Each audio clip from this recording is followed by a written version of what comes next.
नमस्कार, आप देख रहे हैं इंडिया उपदेश और मैं हूं आपके साथ सना हुसैन। नेपाल राष्ट्र के विदेश मंत्री नारायण प्रसाद साउद आज सपत्नी अयोध्या पहुंचे, जहां महर्षि वाल्मीकि अंतर्राष्ट्रीय एयरपोर्ट पर पहुंचने पर जहां प्रदेश सरकार के परिवहन मंत्री दयाशंकर सिंह सहित अयोध्या के प्रशासनिक अफसरों ने उनका जोरदार स्वागत किया। दर्शन पूजन करने से पहले नेपाल के विदेश मंत्री नारायण प्रसाद साउद ने कहा कि अयोध्या में राम मंदिर बहुत ही महत्वपूर्ण तीर्थ स्थल है। भारत और नेपाल के बीच बहुत ही गहरा सांस्कृतिक संबंध रहा है।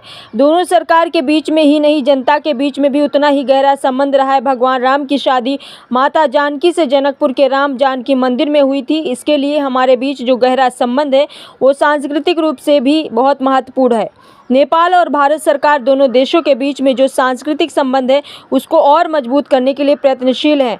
हम लोग धार्मिक पर्यटन को भी बढ़ावा दे रहे हैं। अयोध्या और जनकपुर के बीच संबंध और अच्छा हो, इसलिए हम लोग कोशिश कर रहे हैं कि काशी और पशुपतिनाथ विश्वनाथ बाबा और पशुपतिनाथ बाबा के बीच का भी संबंध बढ़ा रहे और धार्मिक पर्यटन को भी प्रोत्साहित करने का प्रयास कर रहे हैं। ये कोशिश दोनों सरकार के बीच में चल रही है। नेपाल के विदेश मंत्री नारायण प्रसाद साउद दिल्ली में भारत सरकार के कार्यक्रम में शामिल होने के बाद पत्नी सहित पहुंचे थे। अयोध्या रामलला का दर्शन करने के बाद सड़क मार्ग से नेपाल के लिए होंगे रवाना। अयोध्या से ब्यूरो रिपोर्ट। तीर्थ स्थल है। मैं भारत सरकार के द्वारा आयोजित रायसीना डायलॉग में सहभागी होने के लिए नया दिल्ली आया था और उसके बाद भगवान श्री राम का दर्शन करके हम लोग अयोध्या आए हैं। इस बीच में यहाँ के प्रशासन, पत्रकार, सभी लोगों ने जिन्होंने हमारा स्वागत किया है उनको हम हार्दिक धन्यवाद देते हैं और हम प्रभु राम का दर्शन करने के बाद बाय रोड हम नेपाल चले जाएंगे। धन्यवाद।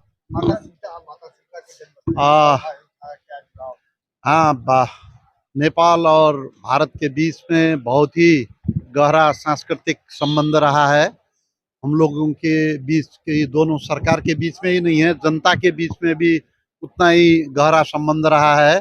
भगवान राम की शादी माता जानकी के साथ जनकपुर में राम जानकी मंदिर है, जनकपुर में हुई थी। इसीलिए हमारे बीच में जो यह गहरा संबंध है ये सांस्कृतिक रूप से भी महत्वपूर्ण है। और नेपाल और भारत सरकार हम दोनों के बीच में, दोनों देशों के बीच में जो संबंध है, सांस्कृतिक संबंध है, उसको सुदृढ़ करने के लिए प्रयत्नशील है। हम लोग धार्मिक पर्यटन को भी बढ़ावा देने की कोशिश कर रहे हैं। हमारे बीच में अयोध्या और जनकपुर के बीच में संबंध स्थापित करने के लिए हम लोग कोशिश कर रहे हैं और काशी और पशुपतिनाथ विश्वनाथ बाबा और पशुपतिनाथ के बीच का संबंध हम धार्मिक पर्यटन भी हम प्रोत्साहित करने की कोशिश कर रहे हैं। इसीलिए ये कोशिशें दोनों सरकार के बीच में चल रही हैं। धन्यवाद।